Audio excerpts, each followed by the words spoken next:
ప్రేమోన్మాది రెచ్చిపోయాడు. ప్రేమికురాలి గొంతు కోసి దారుణంగా హత్య చేశాడు. అనంతరం తాను కూడా ఆత్మహత్యాయత్నం చేశాడు. పెళ్లికి నిరాకరించడంతోనే ఈ ఘాతుకానికి పాల్పడినట్టుగా తెలుస్తోంది. సంగారెడ్డి జిల్లా రామచంద్రపురం పిఎస్ పరిధిలో ఈ ఘటన జరిగింది. మృతురాలిది విజయనగరం జిల్లా నుంచి వాళ్ళు వలస వచ్చారు. 25 సంవత్సరాల క్రితం వాళ్ళు హైదరాబాద్కి వలస వచ్చినట్టుగా తెలుస్తోంది. ఈ నిందితుడు ప్రవీణ్ మెదక్ జిల్లా వాసి. ప్రేమోన్మాదం పేట్రేగిపోయింది. మళ్ళీ ప్రేమ కత్తి గొంతు కోసింది. ప్రేమించిన వాడే కాలయముడిగా మారాడు.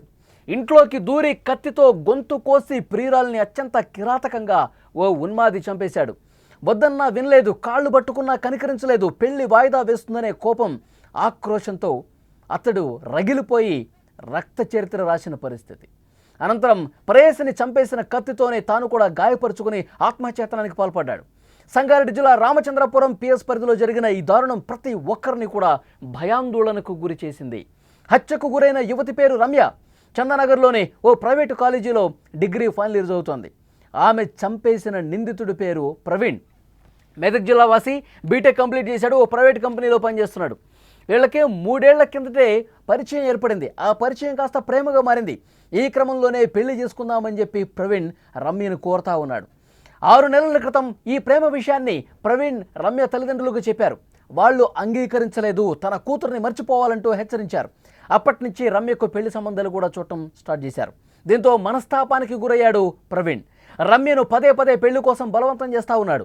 సోమవారం మధ్యాహ్నం రమ్య తల్లిదండ్రులు ఇంట్లో లేని సమయంలో ప్రవీణ్ అక్కడికి వచ్చాడు. ఆమెను పెళ్లి చేసుకోవాలంటూ మళ్ళీ కోరినట్టు తెలుస్తోంది. రమ్య చదువు పూర్తయ్యాకే పెళ్లి విషయం గురించి ఆలోచిస్తా అని చాలా స్పష్టంగా చెప్పింది. ఇద్దరి మధ్య వాగ్వాదం జరిగింది. తీవ్ర ఆగ్రహానికి గురైన ప్రవీణ్ రమ్య గొంతు కోసి చంపేశాడు. ప్రవీణ్ కూడా తన గొంతు కోసుకొని ఆత్మహత్యాయత్నం చేశాడు. సుమారు 1 గంట సమయంలో, మధ్యాహ్నం 1 గంట సమయంలో రమ్య తల్లి ఈశ్వరమ్మ ఇంటికి రాగా తలుపు లోపలికి మూసి ఉంది, గడియ పెట్టి ఉంది. అనుమానం వచ్చి కిటికీలోంచి చూస్తే రమ్య రక్తపు మడుగులో పడి ఉంది. ప్రవీణ్ పక్కనే గాయాలతో కనిపించాడు. వెంటనే ఇరుగు పొరుగు వారికి సమాచారం అందించారు. ఆ తర్వాత ఆసుపత్రికి తీసుకెళ్లిన పరిస్థితి. రమ్య కుటుంబం స్వస్థలం ఏపీలోని విజయనగరం జిల్లా బాడంగి మండలం గజరాయిని వలస. ఆమె తల్లిదండ్రులు బొత్స శ్రీనివాస్, ఈశ్వరమ్మ దంపతులు 25 సంవత్సరాల క్రితమే హైదరాబాద్కు వలస వచ్చారు. ఓ పరిశ్రమలో పనిచేస్తూ కుమార్తెను కష్టపడి చదివిస్తున్నారు. చదువు పూర్తయ్యాక మంచి సంబంధం చూసి పెళ్లి చేయాలని అనుకున్నారు. కానీ ఇంతలోనే కుమార్తె దారుణ హత్యకు గురి కావడంతో వాళ్ళు కన్నీరు మున్నీరుగా విలపిస్తున్నటువంటి పరిస్థితి ఉంది. మరొకసారి ప్రేమోన్మాది రెచ్చిపోయినటువంటి ఘటనకు సంబంధించి వార్త మనం చూస్తున్నాం. రక్త చరిత్ర రాశాడు. వెంట తెచ్చుకున్న కత్తితో చాలా దారుణంగా గొంతు కోసి చంపినటువంటి పరిస్థితి ఉంది. అసలు 3 సంవత్సరాల క్రితమే రమ్య అలాగే ప్రవీణ్ వాళ్ళు ప్రేమించుకుంటున్నారు. 3 సంవత్సరాల క్రితం అంటే ఇప్పుడు డిగ్రీ ఫైనల్ ఇయర్ చదువుతోంది రమ్య. 3 సంవత్సరాల క్రితం అంటే ఇంటర్ చదివే సమయంలోనో, ఇంటర్ పూర్తయ్యే సమయంలోనో వీళ్ళు పరిచయం అయ్యారు, ప్రేమించుకోవటం ప్రారంభించారు. అంటే ఇంత చిన్న వయసులో దీన్ని ప్రేమగా చూడాలా, అట్రాక్షన్గా చూడాలా? చిన్న వయసులోనే ప్రేమ పేరుతో ఉండటం, తల్లిదండ్రుల్ని ఈ విధంగా వేదనకు గురి చేయటం సబబా? చాలా దారుణం, అంటే దారుణమైన ఘటనగా చూడాలి. వీళ్ళిద్దరూ 3 సంవత్సరాలుగా ప్రేమించుకుంటున్నారు. 6 నెలల క్రితం రమ్య తల్లిదండ్రులకు ప్రవీణ్ చెప్పాడు, మీ అమ్మాయి అంటే నాకు ఇష్టం, పెళ్లి చేయండి, మీ అమ్మాయిని బాగా చూసుకుంటాను, దయచేసి మా పెళ్ళి కానివ్వండి, రమ్య కూడా నేనంటే ఇష్టం, మేమిద్దరం 3 సంవత్సరాలుగా మాకు పరిచయం ఉంది, ప్రేమించుకుంటున్నాం, పెళ్లి చేయండి అంటూ ఒక సందర్భంలో తల్లిదండ్రులు కోరాడు ప్రవీణ్. కానీ వాళ్ళు ఒప్పుకోలేదు. ప్రేమ లేదు, గీమ లేదు, ఎక్కువ చేస్తే బాగుండదు, నీ మీద కేసు పెట్టాల్సి వస్తుందని చెప్పి హెచ్చరించారు. హెచ్చరించి పంపించేశారు. అప్పటి నుంచి చిన్నపాటి గొడవలు జరుగుతూనే ఉన్నాయి. రమ్యకి అడుగుతా ఉన్నాడు, ఎట్లాగైనా మీ ఇంట్లో వాళ్ళకి చెప్పు, ఒప్పించు, మనం కలిసి ఉందాం, మనం హ్యాపీగా ఉందాం, ఇద్దరికి ఒకళ్ళంటే ఒకళ్ళు ఇష్టం కదా, నువ్వు లేకుండా నేను బతకలేను, నువ్వు లేకుండా నేను ఉండలేను, ప్లీజ్ మీ తల్లిదండ్రులను ఒప్పించు అని చెప్పి ఒక పక్క కోరతానే ఉన్నాడు. రమ్య ముందు నుంచి ఒకటే చెప్తుంది, నేను డిగ్రీ ఫైనల్ ఇయర్ చదువుతున్నాను, నువ్వంటే నాకు ఇష్టమే, ప్రేమ ఉంది, కానీ ఇప్పుడు నేను పెళ్లి చేసుకోలేను, నా చదువు కంప్లీట్ అయిపోయిన తర్వాత మా ఇంట్లో వాళ్ళు కూడా ఒప్పుకోవాలి, మా పేరెంట్స్ ఒప్పుకుంటేనే మన పెళ్ళి అవుతుంది, లేదంటే కాదు అని చాలా సందర్భాల్లో చెప్పింది. అయితే అప్పటికే అడిగి ప్రవీణ్ తనకు కోపం పెంచుకున్నాడు, పగ పెంచేసుకున్నాడు. ఎంతకీ నేను చెప్పిన మాట వినట్లేదు, ఎప్పుడు తల్లిదండ్రుల మాటే వింటోంది, తల్లిదండ్రులు కూడా ఒకసారి నేను ఒప్పించే ప్రయత్నం చేస్తే నన్ను తిట్టి పంపించేశారు, నా మీద కేసు పెడతామన్నారు. ఇదంతా మనసులో పెట్టుకున్నాడు. కోపంతో రగిలిపోతున్నాడు. ఎలాగైనా సరే రమ్య నాకు దక్కాలి, లేదంటే గనక చావే శరణ్యం అనుకుని ఒక కత్తి వెంట పెట్టుకుని డైరెక్ట్గా ఇంటికి వచ్చేసాడు. ఇంట్లో ఎవరూ లేరు, కాసేపు మాట్లాడుకుందాం, మన పెళ్లి గురించి మాట్లాడుకుందాం, మీ ఇంట్లో వాళ్ళని ఎలా ఒప్పించాలి, ఏంటి మన భవిష్యత్ ఏంటి, దీని గురించి మనం మాట్లాడుకుందాం అని నమ్మించి ఇంటికి వెళ్ళాడు. వాళ్ళు రమ్య తల్లిదండ్రులు బయట పనులు చేసుకుంటారండి, ఏదో పరిశ్రమలో వర్క్ చేస్తారంట తల్లిదండ్రులు ఇద్దరు కూడా. వాళ్ళు బయటికి వెళ్ళిపోయారు, ఇంట్లో ఎవరు లేరు. మధ్యాహ్నం 1 గంట సమయం. వచ్చాడు ప్రవీణ్. ముందే ఒక ప్లాన్ ప్రకారం కత్తి తీసుకొని వచ్చాడు. తను ఒప్పుకుంటుందా లేదా, తల్లిదండ్రులు ఒప్పిస్తానంటుందా లేదా చూద్దాం, మళ్ళొకసారి మాట్లాడదాం అని వచ్చాడు. ఆమె మళ్ళీ అదే చెప్పింది, నీ మీద ప్రేమ ఉంది, అందుకే మనం 3 సంవత్సరాల నుంచి ఫ్రెండ్షిప్లో ఉన్నాము, ప్రేమలో ఉన్నాము, కానీ మా తల్లిదండ్రులు ఇంకా యాక్సెప్ట్ చేయలేదు. యాక్సెప్ట్ చేసే వరకు వెయిట్ చేద్దాం. ఈలోపు నాది కూడా చదువు కంప్లీట్ అవుతుంది, నువ్వు బీటెక్ చేసావు, నువ్వు జాబ్ చేస్తున్నావు, దాని మీద దృష్టి పెట్టు. తల్లిదండ్రులు ఈరోజు కాకపోతే రేపైనా మన ప్రేమను అంగీకరిస్తారు, అప్పుడు మనం పెళ్లి చేసుకుందాం. అంతేగాని ఇప్పటికిప్పుడు మన పెళ్లి జరిగిపోవాలి పెద్దల అంగీకారం లేకుండా అని దీనికి నేను ఓకే చెప్పలేను ప్రవీణ్, దయచేసి అర్థం చేసుకో, వెళ్ళిపో, మనం మళ్ళీ మాట్లాడుకుందాం అని చెప్పింది. తను ఇక ప్రవీణ్ ఆల్రెడీ ఒక ప్లాన్ ప్రకారం వచ్చాడు, కత్తి వెంట పెట్టుకుని వచ్చాడు. తను ఒప్పుకుంటుందా లేదా, 3 ఏళ్ల నుంచి ప్రేమ ఉంది, తల్లిదండ్రులు ఏమో తిడుతున్నారు, వాళ్ళు కేసు పెడతా అంటారు, బెదిరిస్తా అంటున్నారు, రమ్యను నాకు కాకుండా చేసే కుట్ర జరుగుతోంది అని ఒక పగతో రగిలిపోయి ఏదో ఒకటి చేయాలన్న ఉద్దేశంతో వెంట కత్తి పెట్టుకుని వచ్చాడు. రమ్యకు చూపించకుండా పాకెట్లో పెట్టుకుని ఇంట్లోకి వచ్చి మంచిగా నటిస్తూ పెళ్లి గురించి మాట్లాడుతూ ఉన్నాడు.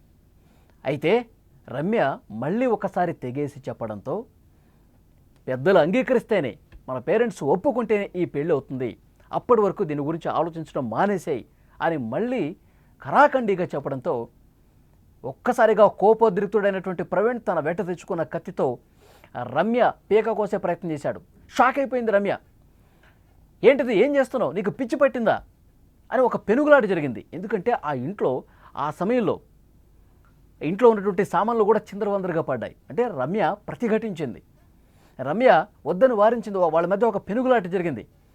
అయినా సరే మన పెళ్ళి అయితే మనం కలిసి ఉంటాం, లేకపోతే కలిసే చద్దాం అని చెప్పి తీసుకొచ్చినటువంటి కత్తితో గొంతు కోసేశాడు.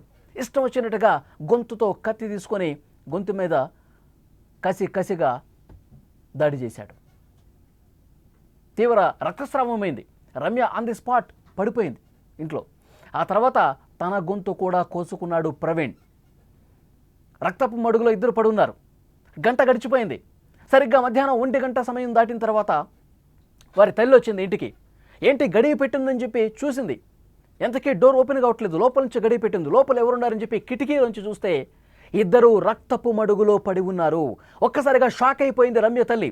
వెంటనే ఇరుగు పొరుగు వారికి సమాచారం ఇచ్చారు. ఒక్కసారిగా కుప్పకూలిపోయింది. వాళ్ళకి సమాచారం ఇచ్చి వెంటనే తలుపు తీయండి, లోపల రక్తపు మడుగులో ఇద్దరు పడి ఉన్నారు, వాళ్ళు ఆసుపత్రికి తీసుకెళ్లారని చెప్పి ఇంటి చుట్టుపక్కల వాళ్ళందరినీ అడిగింది. ఒక్కసారిగా ఇంటి దగ్గరికి వచ్చి ఎంతకు ఈ గడియ రాకపోవటంతో తలుపుని బద్దలు కొట్టి లోపలికి వెళ్ళి చూశారు. రక్తపు మడుగులో ఇద్దరు పడి ఉన్నారు. వెంటనే అంబులెన్స్కి ఫోన్ చేశారు. అప్పటికే రమ్య చనిపోయింది. కొన ఊపిరితో ప్రవీణ్ ఉన్నాడు. వెంటనే 108లో ఆసుపత్రికి తీసుకెళ్లారు. ప్రవీణ్ ఆసుపత్రిలో చికిత్స పొందుతున్నాడు. అంటే కావాలనే రమ్యను చంపేసి తను చిన్నగా గొంతు మీద కోసుకున్నాడా, తను బతకటం కోసం ఒక డ్రామా ప్లే చేయడం కోసం రమ్యను చంపేసి తన ప్రాణాలు దక్కించుకోవడం కోసం లైట్గా గొంతు మీద కోసుకున్నటువంటి పరిస్థితి ఉందా? ప్రస్తుతం పోలీసులు ఇన్వెస్టిగేట్ చేస్తూ ఉన్నారు. ప్రేమ ఎంత దారుణానికి దారితీస్తుందో చూడండి. పెళ్లికి అంగీకరించకపోతే ఇక చావేనా? పెళ్లికి అంగీకరించకపోతే, పెద్దలు ఒప్పుకోకపోతే చంపేస్తారా? ఇంత దారుణంగా ఉన్మాదిలుగా బిహేవ్ చేస్తారా? ఉన్మాదిగా ప్రేమ పేరుతో బిహేవ్ చేసి చంపే హక్కు ఎవరికుంది? ప్రవీణ్ చాలా దారుణమైనటువంటి పని చేశాడు. పెద్దల్ని ఒప్పించాలి. పెద్దల్ని ఒప్పించలేకపోతే ఇక మన పని మనం చేసుకోవాలి. అంతేగాని చంపే హక్కు ఎవరిచ్చారు? చాలా దారుణంగా ఒక ఉన్మాదిగా, అంత దారుణంగా వెంట కత్తి తీసుకొచ్చి రమ్యని పీక కోసి చంపాడంటే ఎంత క్రూరమైనటువంటి మనస్తత్వం ప్రవీణ్కు ఉందనేది అర్థమవుతోంది. పోలీసులు కేసు దర్యాప్తు చేసుకున్నారు, పూర్తిగా ఇన్వెస్టిగేట్ చేస్తూ ఉన్నారు. ఆ కాలేజీలో రమ్య తోటి స్నేహితులు ఎవరైతే ఉన్నారో వాళ్ళను కూడా అడిగి కొంత సమాచారం తీసుకుంటున్నారు. రమ్య తల్లిదండ్రులను అడిగి సమాచారం సేకరిస్తూ ఉన్నారు. గతంలోనే 6 నెలల క్రితం వచ్చాడు, పెళ్లి చేయమని అన్నాడు. కానీ ఇప్పుడే కాదు, అసలైన ప్రవీణ్ నీకు ఇవ్వటం మా అమ్మాయిని ఇష్టం లేదు, దయచేసి ప్రేమ పేరుతో వెంటపడకు, వేధించకు, తనని డిస్టర్బ్ చేయకు. తను డిగ్రీ చదువుతుంది, ఆ డిగ్రీ కంప్లీట్ అయిపోయిన తర్వాత మంచి ఉద్యోగం ఆమె ఆశ, ఆ ఉద్యోగంలో జాయిన్ అయిన తర్వాత అప్పుడు ఆలోచిద్దామని చెప్పి తిప్పి పంపించేశారు. అప్పటి వరకు ఇలాంటి పిచ్చి వేషాలు ఏమీ వేయకు, దూరంగా ఉండు మా అమ్మాయికి అని చెప్పి పంపించారు. మళ్ళీ డిస్టర్బ్ చేస్తే కేసు పెడతామని చెప్పేసి అన్నారు. తల్లిదండ్రుల మీద చాలా కోపం పెరిగిపోయింది. రమ్యతో మాట్లాడుతూ ఉన్నాడు రోజు, ఒప్పించు. ప్రవీణ్ ఇంత క్రిమినల్ బ్రెయిన్తో ఇంత సైకోగా బిహేవ్ చేస్తాడని చెప్పి ఎవరూ ఊహించలేదు. చాలా దారుణంగా కత్తి తీసుకొని ఇంటికొచ్చి వెనకాల చుట్టిట్లా పట్టుకొని కత్తితో కోసినట్టుగా అక్కడ ఆనవాళ్ళు కనిపిస్తూ ఉన్నాయి.